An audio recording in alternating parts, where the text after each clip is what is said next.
Hello everyone, this is the library lady at Craigsville Public Library, and I have been sharing some great picture books with you, but there are so many wonderful chapter books that I want to be able to share also. So I'm going to start with a few, and I'm going to read a few chapters every week. So tune in here to finish the whole book with me. The first one I'm going to pick is a wonderful book that helps everyone know that all of our brains are made differently. This is called Fish in a Tree, one of my favorites.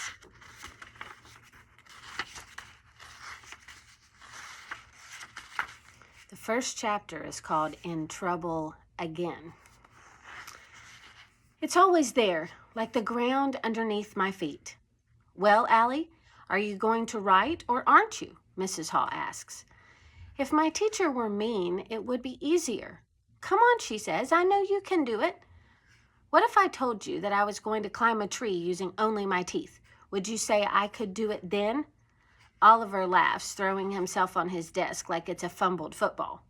Shay groans, Allie, why can't you just act normal for once? Near her, Albert, a bulky kid who's worn the same thing every day, a dark t-shirt that reads Flint, sits up straight, like he's waiting for a firecracker to go off. Mrs. Hall sighs, come on now, I'm only asking for one page, describing yourself. I can't think of anything worse than having to describe myself. I'd rather write about something more positive, like throwing up at your own birthday party. It's important, she says, it's so your new teacher can get to know you. I know that, and it's exactly why I don't want to do it. Teachers are like the machines that take quarters for bouncy balls. You know what you're going to get. Yet, you don't know, too. And, she says, all that doodling of yours, Allie, if you weren't drawing all the time, your work might be done. Please put it away. Embarrassed, I slide my drawings underneath my blank writing assignment. I've been drawing pictures of myself being shot out of a cannon. It would be easier than school, less painful. Come on, she says, moving my lined paper toward me. Just do your best. 7 schools in 7 years, and they're all the same. Whenever I do my best, they tell me I don't try hard enough.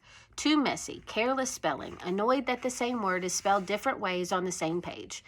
And the headaches. I always get headaches from looking at the brightness of dark letters on white pages for too long. Mrs. Hall clears her throat. The rest of the class is getting tired of me again. Chairs slide, loud sighs. Maybe they think I can't hear their words. Freak. Dumb, loser.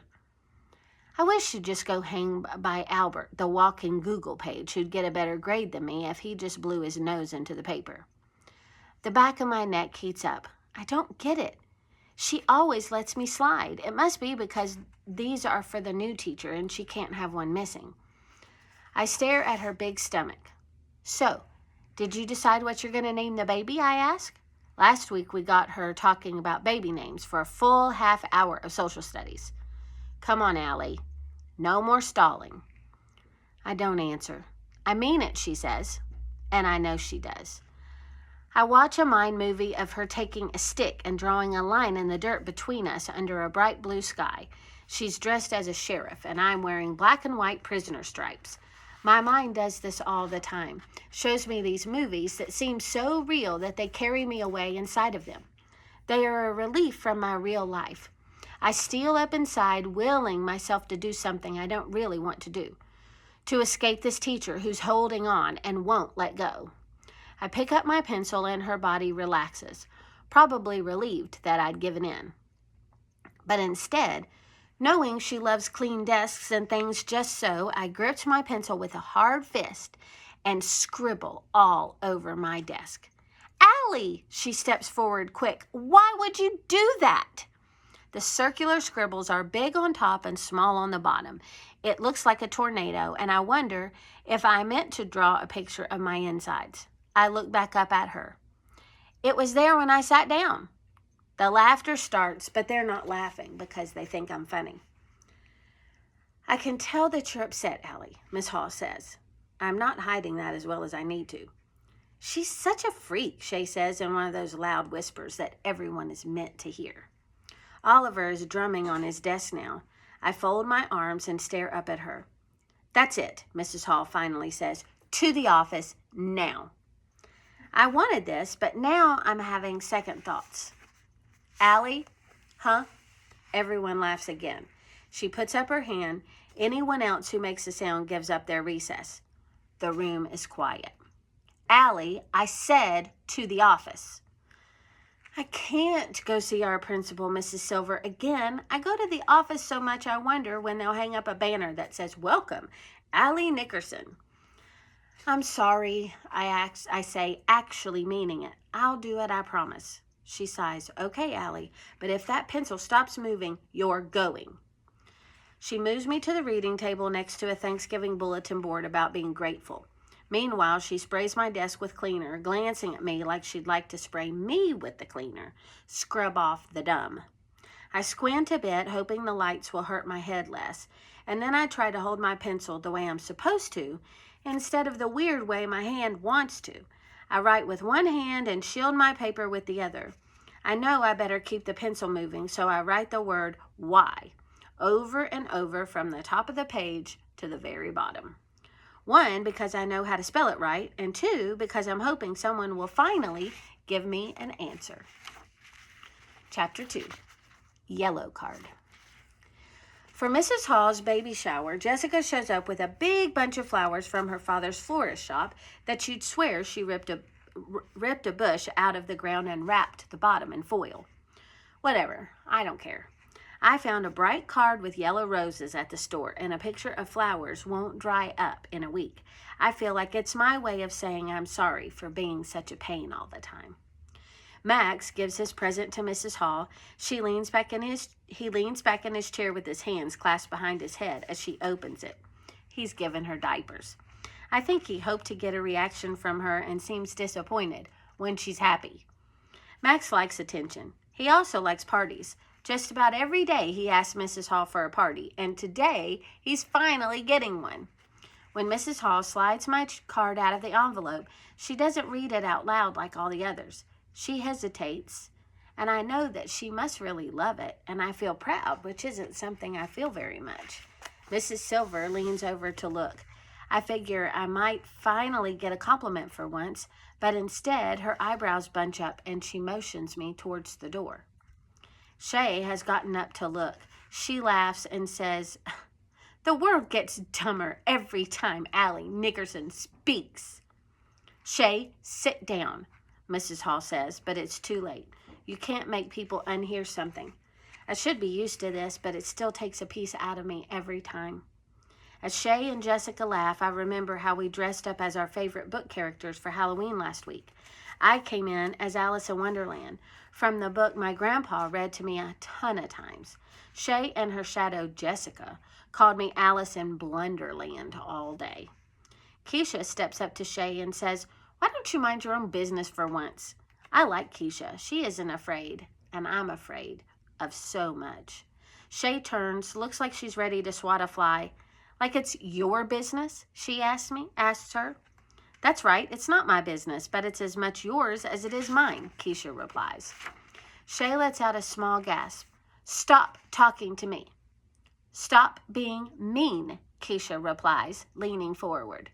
Max folds his arm and leans forward across his desk. Yes, there's going to be a fight, he says. There isn't going to be a fight, Mrs. Hall says. Suki is holding one of her small wooden blocks. She has a collection of them that she keeps in a box, and I've seen her take one out when she gets nervous. She's nervous now. Shay glares at Keisha. Keisha is new this year, and I'm surprised she said something. Everyone is all riled up, and I don't even know how this all happened. While Mrs. Hall tells them both to cool off and points out to Max that it's foolish to root for a fight, Mrs. Silver waves me toward the door. What the heck is going on? Once we're in the hallway, I can tell by Mrs. Silver's face that it's going to be another one of those times when I'll have to say I'm sorry or explain why I've done something.